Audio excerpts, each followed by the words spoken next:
जाकर, कान्हा मेरो दह में जाकर, कान्हा मेरो दह में जाकर, कान्हा कान्हा मेरो दह में जाकर, कान्हा मेरो दह में जाकर, नाग को जाय जगायो री मेरो वारो सो कन्हैया। मेरो बारो सो कन्हैया, काली दह पर खेलन आयो रे मेरो बारो सो कन्हैया। काली दह पर खेलन आयो रे मेरो बारो सो कन्हैया। मेरो वारो सो कन्हैया, मेरो प्यारो सो कन्हैया। मेरो बारो सो कन्हैया, मेरो प्यारो सो कन्हैया। मेरो छोटो सो कन्हैया, मेरो प्यारो सो कन्हैया। मेरो छोटो सो कन्हैया, मेरो प्यारो सो कन्हैया। काली हो काली हो काली दह पर खेलन आयो रे मेरो वारो सो कन्हैया। कहवर के आयो रे मेरो बारो सो कन्हैया। काली कहवर के आयो रे मेरो बारो सो कन्हैया। कहवर के आयो रे मेरो बारो सो कन्हैया। रे कहवर के आयो रे मेरो बारो सो कन्हैया। बारो सो कन्हैया, ओ मेरो बारो सो कन्हैया।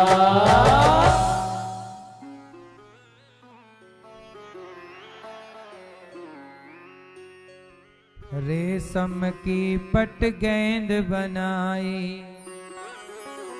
चंदन को डंडा लायो री मेरो वारो। कन्हैया भगवान दिव्य लीला करते हैं। लीला इतनी अद्भुत के बड़े बड़े ज्ञानी मोहित हो जाते हैं। हमारे इस कथा में परीक्षित बन करके श्री कन्हैया लाल राठौर जी, श्रीमती सरिता राठौर जी, जिनका कहना है कि केवल भगवान का बाल चरित्र हम सुने और बाल स्वरूप को मन मंदिर में बसाएं। एक बार तालियां बजा के कन्हैया लाल राठौर जी और श्रीमती सरिता राठौर जी का खूब खूब स्वागत, वंदन, अभिनंदन। आपने अपने कुल को तार लिया, पीढ़ियों को पवित्र कर लिया है भगवान की चर्चा से। आपके भाई गंगाधर राठौर जी, आराध्या राठौर जी, स्वप्निल राठौर जी, श्रीमती सविता राठौर जी, डालेश्वर राठौर जी और पिता आपके स्वर्गीय रामकृष्ण राठौर जी, माता स्वर्गीय सुमित्राबाई राठौर जी, खरसिया रायगढ़ छत्तीसगढ़ से आप सब आए हैं। साथ ही प्रदीप राठौर जी और श्रीमती प्रीति राठौर जी, आपने भी अपने लोक परलोक को तार लिया और कृतार्थ कर दिया सबको। एक बार तालियां बजा के परिवार के लिए तालियां बजा के स्वागत करें प्रदीप जी और श्रीमती प्रीति जी का। आपने अपने लोक परलोक को सवार लिया है। आप प्रिंस राठौर जी बेटा आपके, पीयूष राठौर जी, दिलीप राठौर जी, विमला राठौर जी, राजेंद्र राठौर जी, भगवती राठौर जी और देवेंद्र राठौर जी, वेदमती राठौर जी। स्वागत है आप सबका।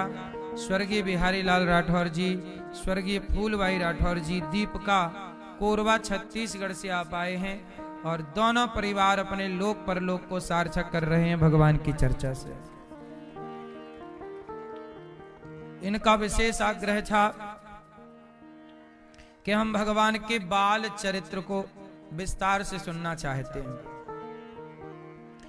इसलिए आपको एक एक चर्चा, एक एक भगवान का बाल चरित्र आपको विस्तार से कहने का हमें भी मौका मिल रहा है और आपको सुनने का। आए हुए सभी भक्तों को जय श्रीमन नारायण, जय श्री कृष्णा, राधे राधे, जय गौरी गोपाल। कैसे हैं आप लोग? आप सबको नए वर्ष की फिर से शुभकामनाएं।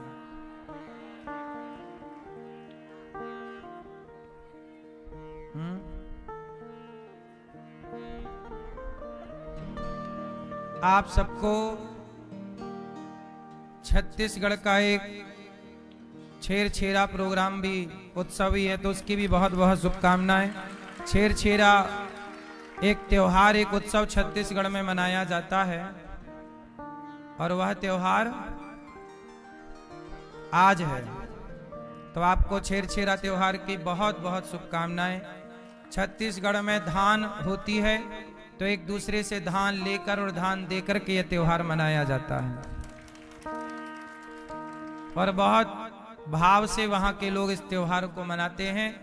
तो सभी भक्तों को इस त्योहार की, छेरछेरा त्योहार की बहुत बहुत शुभकामनाएं। आप सबके जीवन में खुशियां भरी रहें, भाव और प्रेम भरा रहे। छत्तीसगढ़ में एक से बढ़कर एक संत भी हुए हैं, एक से बढ़कर एक भक्त भी हुए हैं। छत्तीसगढ़ भक्त और भगवान दोनों की भूमि रही है।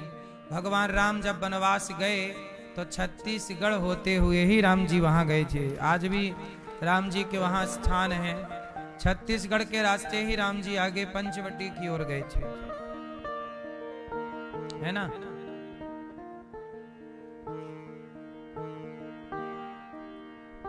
वहां हम बहुत पहले गए थे छत्तीसगढ़ में, तो वहां पास में जहां गए थे वहां शबरी जी का कोई स्थान था, शिवरी नारायण। शिवरी नारायण वहां पर है।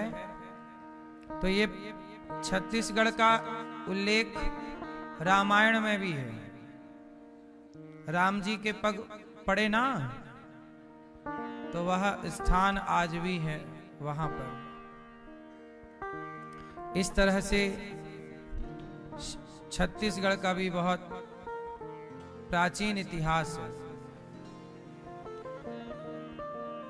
भगवान की कथा में कल आप लोगों ने सुना कि भगवान बाल लीला करते हैं और मां यशोदा दूध पिलाती हैं। ब्रह्मा जी को मोह हो गया कि भगवान है कि नहीं। परीक्षा लेने ब्रह्मा जी आए, ब्रजवासी बछड़ों को चुरा कर ले गए। भगवान स्वयं ब्रजवासी बछड़ा बन के रहे। आगे एक दिन क्या हुआ कि भगवान गैया चराने गए तो धेनुकासुर गधे के रूप में रहता था। धेनुकासुर नाम का एक राक्षस। भगवान ने उस धेनुकासुर नाम के राक्षस को बलराम जी ने मारा। कृष्ण बलराम दोनों चराते थे गैया। धेनुकासुर आ गया, बलराम जी ने धेनुकासुर को मार डाला। राक्षसों का उद्धार करते गए। एक दिन क्या हुआ कि यमुना जी में कालिया नाग रहता था और सारे जल को दूषित कर रखा था। पक्षी भी आकाश से उड़ रहा हो तो इतना भयंकर जहर था कि पक्षी गिर जाता था।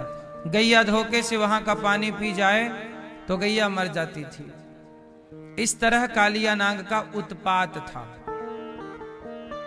तब भगवान आज कालिया नाग के उसी तट पर गए गेंद का खेल खेलने, और गेंद के खेल खेल में भगवान कृष्ण ने गेंद में ऐसी जोर से डंडा जमायो कि जाके गेंद गिरी काली दह पे।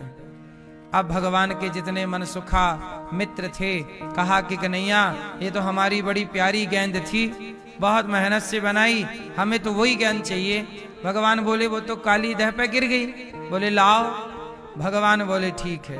कदम्ब पर भगवान चढ़ते हैं और काली दह पर भगवान कूद जाते हैं।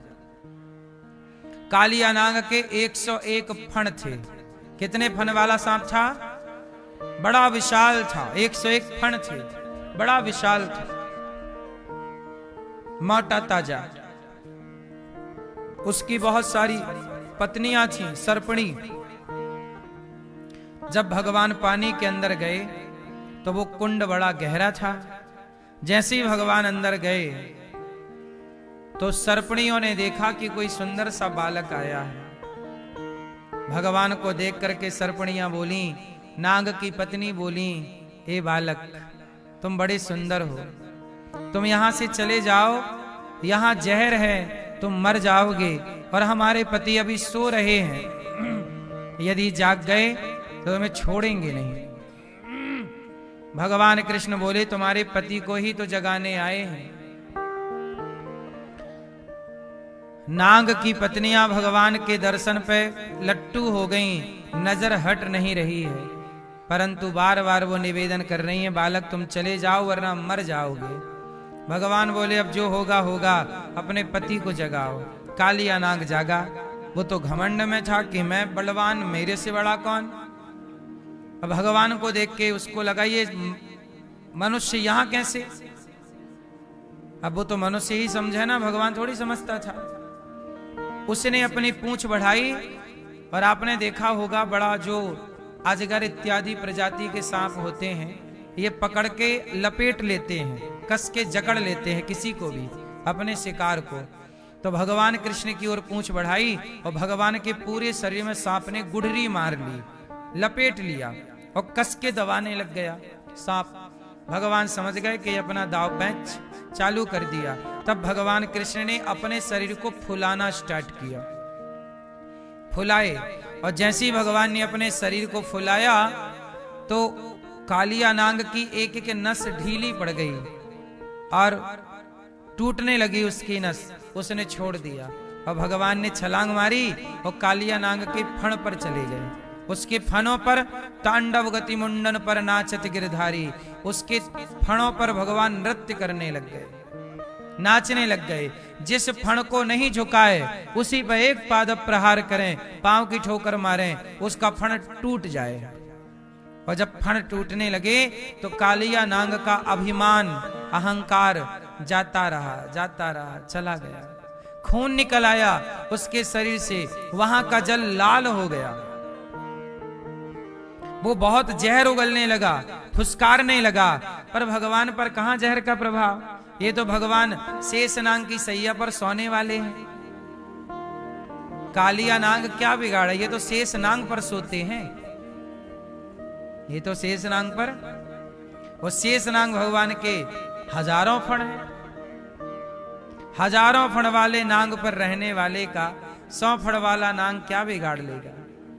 कालिया नाग बस घमंड के, उसकी आंखों में अभिमान का पर्दा जो पड़ गया, भगवान को पहचान नहीं पा रहा है। वो मनुष्य समझ रहा है कि ये कोई मनुष्य है। अरे भाई कालिया नाग, कोई मनुष्य थोड़ी इतना जहर बर्दाश्त कर सकता है। बता रहे हैं कि कालिया नाग का जहर इतना भयंकर था कि उस दह का पानी उबलता रहता था जहर के कारण, इतना भयंकर जहर था। ऊपर उड़ने वाले पक्षी केवल पानी नहीं पीते, उड़ते थे, तो वहां के उस उबलते हुए पानी की जो जहरीली भाप सी उठती थी, उससे मर जाते थे। इतना जहर था कालिया नाग का। लेकिन उस कालिया नाग के जहर का कोई प्रभाव भगवान पर नहीं हुआ, और भगवान नाचते रहे उसके फणों पर, तोड़ते रहे उसके फण, और उसका अभिमान जाता रहा। चरणों में गिर पड़ा, हे प्रभु कौन हो आप। मुझे लगता है कि आप मनुष्य नहीं भगवान हो। स्मृत्वा चराचर गुरुम पुरुषम पुराणम नारायणं तमर्णं मनसा जगाम। रक्तम मुखैरुरुवमन नृप भग्न गात्र, मुख से खून गिरने लगा सांप के। तब स्मरण आ गया कि ये कोई व्यक्ति नहीं, नारायणम। कालिया नाग ने कृष्ण को क्या कहा, नारायणम तमर्णम मनसा जगाम। हे प्रभु आप नारायण हैं, आप नारायण हैं। प्रभु बताइए कि आपका इस रूप का नाम क्या है। तब भगवान ने कहा, मैं नारायण हूं, तुमने पहचान लिया। मेरा इस रूप का नाम है कृष्ण। चरणों में गिर पड़ा, प्रभु ये तो बताओ कि आप मुझे किस पाप की सजा दे रहे हैं, मेरा अपराध तो बताओ, क्यों आप मेरे फण तोड़ रहे हैं, मैंने आपका अपराध क्या किया। तब कालिया नाग के कथन पर भगवान बोले, कालिया नाग तुम्हें जंगल में रहना चाहिए, एकांत में रहना चाहिए, जहां लोग रहते हैं वहां तुम रहते हो। कितनी गैया मर गई तुम्हारा पानी पी के, यहाँ का तुम्हारे कारण जहरीला पानी पीकर, कितने पशु पक्षी कितने लोग मर गए। तुम्हें यहां नहीं रहना चाहिए, तुमने जल पर कब्जा कर लिया है, ऐसा सोच लिया है कि जल तुम्हारे बाप का है, इसलिए मुझे आना पड़ा। कालिया नाग बोले कि प्रभु मैं कहां जाऊं, यदि मैं ऊपर रहूंगा तो गरुण जी मुझे मार के खा जाएंगे। एक्चुअली ये कालिया नाग जो है, गरुण जी और नाग ये एक बाप की ही संतान है, इनकी मां अलग अलग है ना। कद्रू और विनीता, कद्रू और विनीता ये इनकी माताएं हैं। एक की मां सांपों की मां, एक गरुण जी की मां। किसी कारणवश दोनों भाइयों में लड़ाई हो गई और दोनों में से गरुण जी पड़ गए भारी, तो सांप भागे, तो बाकी सांपों को तो गरुण जी खा गए, पर कालिया नाग प्राण बचाते यहां यमुना जी में काली दह पे आके बैठ गया। प्रभु तब से मैं सुरक्षित हूं, लेकिन आप तो मेरे फण तोड़े डाल रहे हैं, क्या अपराध है मेरा। भगवान बोले तुमने जल को दूषित किया, यही अपराध है, तुम्हें यहां नहीं रहना चाहिए। तो ये बताओ, कालिया नाग बोले कि प्रभु ये बताओ मेरे मुख में जहर किसने भरा है। भगवान बोले हमने भरा है। कालिया नाग के अंदर, मतलब नागों के भीतर जहर भरने वाले कौन है? भगवान है। किसने भरा है? भाई सांपों में जहर होता है, तो सांपों में जहर भरने वाला कौन है? भगवान है। रचना तो ईश्वर की है। तो प्रभु जब आपने जहर भरा है तो बताओ मैं जहर ही तो उगलूंगा ना। आपने अमृत भरा होता मैं अमृत उगलता, इसमें मेरी क्या गलती है। भगवान बोले अच्छा एक काम करो, अब तुम यहां से रमण द्वीप चले जाओ, मेरे चरण चिन्ह तुम्हारे मस्तक पर अंकित हो गए हैं, अब गरुण जी तुम्हारा स्पर्श नहीं करेंगे, जाओ। तो आपने देखा होगा जो काला नाग होता है, कालिया नाग, काला नाग, उसके ऊपर ना निशान होता है, वो भगवान के चरण बताए जाते हैं कि भगवान ने नृत्य किया तो चरण चिन्ह की छाप बन गई। इसके बाद गरुण जी ने उन सांपों को फिर परेशान नहीं किया। तो कालिया नाग वहां से चले जाने लगे और जैसे यहां से रमण द्वीप की ओर गए तो काली दह से निकल करके गए, तो आगे 5-10 किलोमीटर थोड़ी दूर गए ही थे कि उन्होंने देखा कि मेरे संग मेरा परिवार आ रहा है कि नहीं। तो जैसे ही कालिया नाग ने पलटकर देखा तो वो पत्थर के हो गए। तो आज भी 84 कोस की यात्रा जब हम लगवाते हैं आपको, तो वह दर्शन आपको कराते हैं जहां से कालिया नाग ने पलट कर के देखा और वह पत्थर का हो गया। तो 84 कोस की यात्रा भी 10 मार्च से होगी। आप भी 84 कोस की यात्रा करने आना चाहें तो आएं, आपको पूरे ब्रजमंडल की एक एक लीलाओं का स्थान हम आपको ले चल करके दिखाएंगे कि यहाँ पर ये लीला हुई थी। यहाँ तो ये 84 कोस की यात्रा भी हुई थी कुछ महीने पहले, तो अब फिर से है मार्च में, तो आपको चलना हो तो आप चलिएगा। 84 कोस की यात्रा जरूर करना चाहिए।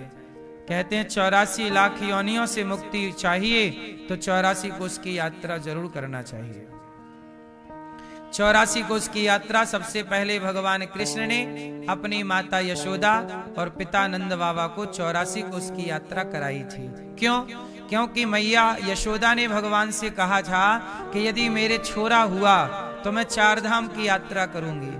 अब छोरा हो गया, मैया तैयार हो गई, तो भगवान बोले मैया तुम तो बुढ़ी हो गई हो, अब 4 धाम में कहां जाओगी, मर जाओगी, बुढ़ापा है, चलना होगा नहीं, पर मैं तुम्हारे लिए संपूर्ण तीर्थों का आवाहन यहीं किए देता हूं। तो भगवान कृष्ण ने मैया के लिए धरती के सारे तीर्थों का आवाहन ब्रजमंडल में किया और कहा मैया जो 84 कोस की यात्रा कर लेगा उसे धरती के सारे धाम सारे तीर्थ करने का पुण्य प्राप्त हो जाएगा।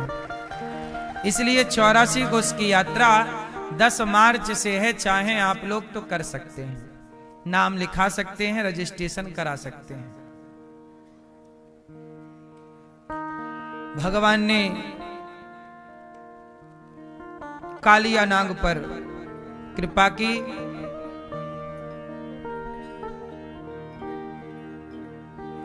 एक बार प्रलंबासुर आ गया, भगवान कृष्ण के मित्र के रूप में, मित्र का एक रूप बना लिया माया से और खेलने लगा। अब प्रलंबासुर ग्वाल वाल के रूप में आया था, भगवान समझ तो गए और एक शर्त हुई उस खेल में कि खेल खेल में जो हारेगा वह जीतने वाले को पीठ पर बिठा करके घुमाएगा। खेल में शर्त हुई 2 पार्टी बनेंगी और जो हारेगा वो जीतने वाले को अपनी पीठ में बिठाएगा। तब कृष्ण और बलराम जी की 2 टोली बनी, एक टोली पर भगवान कृष्ण और एक टोली पर भगवान बलराम जी। अब कृष्ण जी हार गए और श्री दामा को पीठ पर बिठा लिया। भगवान कृष्ण हार गए। देखो खेल खेल में भगवान कृष्ण क्या करते हैं, हार जाते हैं और अपने मित्र श्री दामा को अपनी पीठ में बिठाते हैं और श्री दामा पीठ में बैठ के बोलता चल मेरे घोड़े, टिब्बक टिब्बक चल मेरे घोड़े। चल रहे हैं भगवान, जगत के पालनहार जिनसे यमराज थर थर कांपते हैं, वो मित्रों के साथ खेलते हैं कबड्डी का खेल तो हार जाते हैं। भगवान कहते हैं कि मैं अपने भक्तों से जीतना नहीं चाहता, मैं भक्तों से हारना चाहता हूं और हार जाने में ही जीत होती है। प्रेम में जीतना नहीं चाहिए, प्रेम में हार शोभा देती है। अपनों की लड़ाई हो, अपनों से लड़ाई हो तो अपनों की लड़ाई में जीतना नहीं चाहिए, हार जाना ही आपकी जीत है। हर हार हार नहीं होती, जीत होती है। इसलिए दुनिया में जीतने वाला व्यक्ति जब मंदिर जाता है तो भगवान के पास हार लेकर के जाता है। मैं सबके आगे जीत जाऊंगा प्रभु, पर तेरे सामने तो हार लेकर के आया हूं, मैं जीत लेकर नहीं आ सकता। ईश्वर के आगे क्या लेकर जाते हैं लोग, क्या हार लेकर के जाते हैं। ईश्वर के आगे हारना है, वहां थोड़ी जीत है। मैं हार गया तुम जीत गए, है ना। अच्छा, प्रलंबासुर बलराम जी को पीठ में बिठा लिया, ग्वाला बन के आया था, राक्षस था। बलराम जी उसकी पीठ में बैठे तो वो राक्षस ना बलराम जी को घोर जंगल में ले गया। तब बलराम जी ने रोका कि भाई कहां ले जा रहा। अच्छा, बलराम जी समझे नहीं, बलराम जी को लगा मित्र है, दोस्त है, पर वो तो राक्षस था। और बलराम जी ने एक मुठका मारा उसकी पीठ में और जैसे ही मारा तो वहीं लुढ़क गया। एक मुठिका में काम तमाम हो गया। बलराम जी मारे। बलराम जी कौन है, शेष भगवान। शेष भगवान के ऊपर पृथ्वी रखी है, जो पृथ्वी का भार उठाए रहते हैं। वो एक मुठिका किसी को मार दें तो बचेगा कुछ, कितना बलवान उनका मुठिका होगा। एक में मुठिका, एक महाकपि हनि, एक मुठिका मारा बलराम जी ने। गोविंदाय नमो नमः। ये भगवान का बाल चरित्र है। कबड्डी खेल रहे हैं भगवान। एक दिन तो कमाल कर दिया, यमुना जी के किनारे भगवान नंग धड़ंग खेल रहे थे। जाए पानी में डूबे, फिर आके बालू में लौटने लग जाए। सारे ग्वाला, छोटे छोटे बच्चे, आज भी गांव में छोटे छोटे बच्चे नदी तालाब में नंगे नहाते हैं, छोटे छोटे बच्चे, हाँ या ना? नदी तालाब में नहाते रहते हैं। घर से जाते हैं खेलने के लिए, वहां सारे कपड़े उतारे, नहाए, फिर वही कपड़े पहन के आ गए। होशियार होते हैं बच्चे, कपड़े पहन के नहाएंगे तो माँ बोलेगी नहा के आया है, तो माँ को पता न लगे कि नहा के आए, इसलिए नंगे होके नहाते हैं, हाँ या ना? अब भगवान भी यमुना के किनारे बिल्कुल नंग धड़ंग नहा रहे हैं।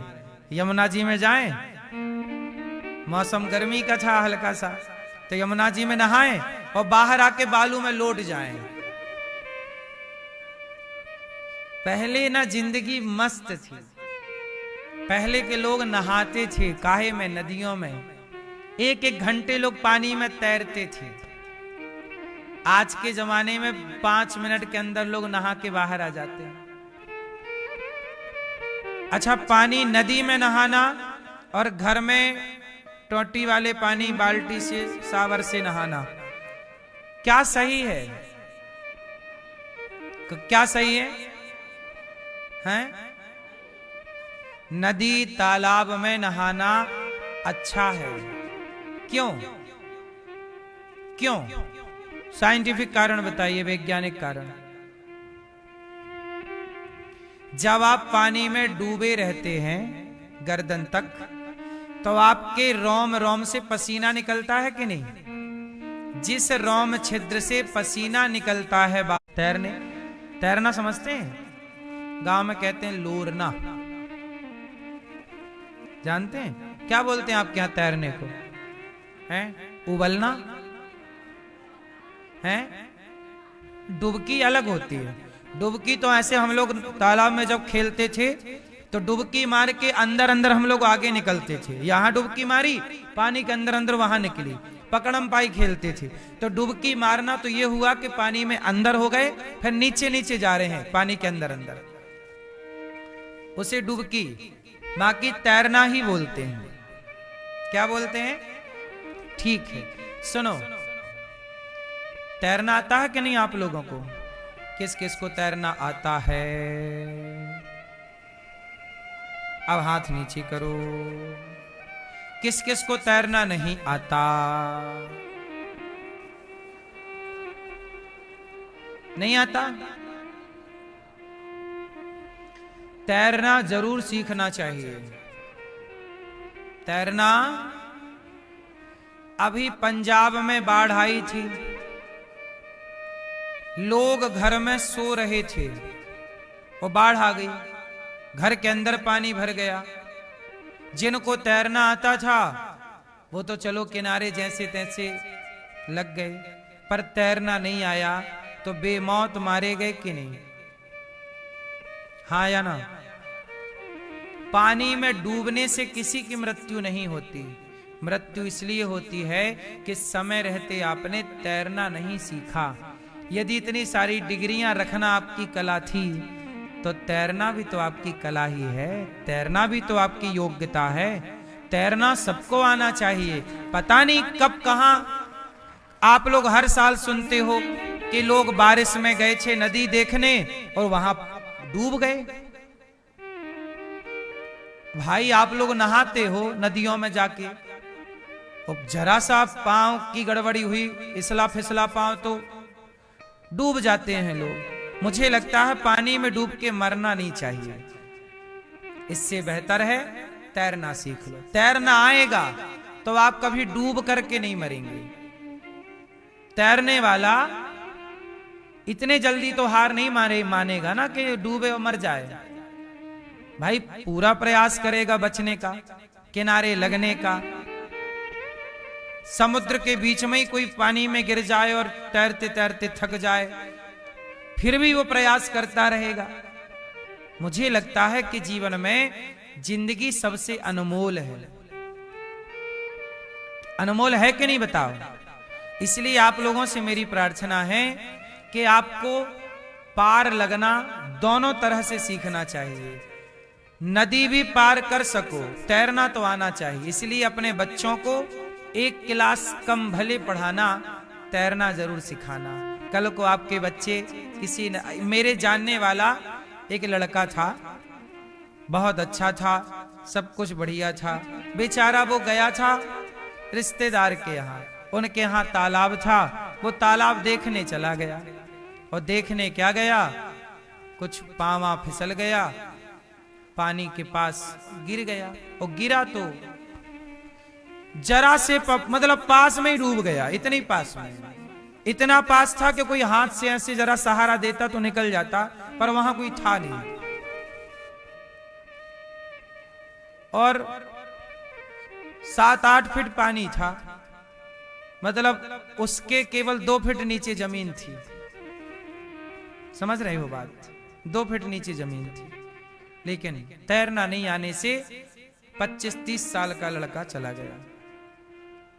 एक गलती, आपने इतनी पढ़ाइयां पढ़ी, आपने इतनी डिग्रियां पाई, लेकिन आप तैरना नहीं सीख पाए। एक नाव वाला था, नदी में नाव चलाता था, केवट। 3 लोग आए नाव में, तीनों ने कहा भैया हमें पार लगाओ। केवट बोला कि आओ बैठो महाराज। तीनों बैठे। अब तीनों को बिठाकर केवट ने नाव चलाई। एक आदमी उनमें से बहुत बड़ा डॉक्टर था। डॉक्टर ने कहा क्यों केवट, कितना कमा लेते हो? केवट बोला सरकार सवेरे कमाता हूं, शाम को खा लेता हूं, हो गया। डॉक्टर ने कहा तुमने कुछ पैसे जोड़े नहीं, जिंदगी जिया ही नहीं, कोई मजा नहीं लिया जिंदगी का, तुम्हारी 25% जिंदगी तो बेकार हो गई नाव चलाते चलाते। दूसरा इंजीनियर था। दूसरा बोला केवट ये बताओ गाड़ी वाड़ी है तुम्हारे पास? नहीं नहीं। केवट बोला कहाँ, मेरी तो ये नाव है। उसने भी बोला जिंदगी का कोई सुख नहीं लिया, तुम्हारी 25% जिंदगी तो यूं ही बेकार हो गई। तीसरा बहुत बड़ा जज था। बोला क्यों भाई केवट, कुछ पढ़े लिखे हो? केवट बोला सरकार पढ़ाई ज्यादा हुई नहीं, नाव चलाने से फुर्सत नहीं मिलती, इसी से परिवार का पालन होता है, 2 रोटी आ जाती है। उसने भी कहा कि तुम्हारी 25% जिंदगी बेकार हो गई। नाव में 3 लोग बैठे थे, एक डॉक्टर है, एक इंजीनियर है, एक जज है, बड़े पढ़े लिखे लोग हैं तीनों। अब केवट बोला ये बताओ कि आप तीनों में से तैरना किस किस को आता है? तीनों बोले हमें नहीं आता। केवट बोला तो देखो मेरी तो 25% जिंदगी गई डॉक्टर के अनुसार, 25% इंजीनियर के अनुसार और 25% जज के। तीनों ने कहा ना 25-25, तो मेरी तो 75 गई। पर तुम्हारी आज नाव भंवर में फंस गई है तुम्हारी पंचायत के चक्कर में, और कोई रास्ता है नहीं, तो हम तो चले क्योंकि हमें तो तैरना। और तुमने सब कुछ पढ़ा, सब कुछ सीखा, पर तैरना नहीं सीखा, तो क्या सीखा? केवट पार लग गया, तीनों ज्ञानी डूब गए। इसका मतलब यह भी हुआ कि आपने सब कुछ जाना, सब कुछ पाया, सब कुछ सीखा, पर भव से पार लगना नहीं सीखा, तो क्या सीखा? इसलिए भव से पार लगना सीख लो। तो पार 2 तरह का है, एक तो नदी पार करना सीख लो, और दूसरा भव को पार करना सीख लो। क्यों मेरी मां? तैरना सीख लो, यहां भी पार लगना है। भव से पार ना लगे तो जीवन मनुष्य का पाने का लाभ क्या? और नदी से पार ना लगे तो ये बेहतर जिंदगी पाने का राज क्या? थोड़ा सा सीख लो, ठीक है? हमें तो तैरना आता है। जब हम वृंदावन पढ़ने आए 2006 में, तो हमें यमुना जी का दर्शन हुआ पहली बार। उस समय पे यमुना जी में ढेर सारे कछुए रहा करते थे।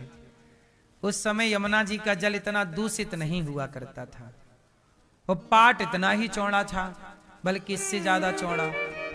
अब अपने राम तो गांव के थे, तो मुझे पानी देख के ना रहा नहीं जाता कि चलो नहा ही लें, तो मैं कूद गया यमुना जी में। और यमुना जी में कूदा ही नहीं, इस पार से कूदा उस पार निकला, तैरते उस पार। तो यमुना मैया को 2006 में ही ये दास ने पार किया। तैरना जानते हैं, आपको भी तैरना आना चाहिए। बस हमारी इतनी सी प्रार्थना है। छोटा अमेरिका में, लंदन में, विदेशों में 6-6 महीने के बच्चों को तैरना सिखाते हैं। 1 साल का बच्चा वहां पे तैरना जानता है। पानी में डाल देते हैं हम लोग, हाथ पांव चलाने लग जाता है छोटे से में और सीख जाता है। 1-2 साल का बच्चा भी वहां तैरना जानता है। बोलो हाँ। और आपके यहां 30-30 साल के लोग तैरना नहीं जानते। इसलिए ये गुण है, इससे आपकी आयु बढ़ने की संभावना है, स्वास्थ्य अच्छा रहे, मौका मिले तैरो, इससे आपका योग होगा। सबसे बड़ा योग क्या है पता है? तैरने में थकावट होती है कि नहीं? वो शरीर को एक्टिव रखता है, एनर्जी। आप 5 मिनट तैर लीजिए मेरी मां, 5 मिनट मन लगा के। आपको कड़ाके की भूख ना लगाए तो कह देना। मतलब पाचन शक्ति काम जिसकी ना करती हो, जो जिसका भोजन ना पचता हो, जिसको पेट की समस्याएं हैं, वो 5-10 मिनट केवल तैरना सीख ले। तैरना तैरे, बस कुछ नहीं, केवल तैरे। 5 मिनट तैरोगे, 10 मिनट तैरोगे, आपका पेट संबंधी बीमारियां ठीक हो जाएंगी और आपको भूख लगने लग जाएगी, मस्त पचने लग जाएगा। सोचिए कितनी ताकत है। ये योग है एक तरह का। क्यों जी? कितने लोग इस बात से सहमत हैं कि तैरने के बाद भूख लगती है ना? पूरा पच जाता है। यूं भोजन पचने में यदि 4 घंटा लगेगा, तो तैरने में यदि आप पानी में हैं तो आधा घंटे में ही तेजी से पचता है, तेजी से काम करने लग जाती है बॉडी। इसलिए भगवान ने कालिया नाग पर कृपा, प्रलंबासुर पर कृपा। एक दिन क्या हुआ, गोपियां भगवान के लिए गीत गा रही। वरहा पीडम नटवर वपुः कर्णयो कर्णिकारं बिभ्रद्वासः कनककपिशं वैजयन्तीं चमालां रन्ध्रान् वेणोरधरसुधया पूरयन् गोपवृन्दैर्वृन्दारण्यं स्वपदरमणं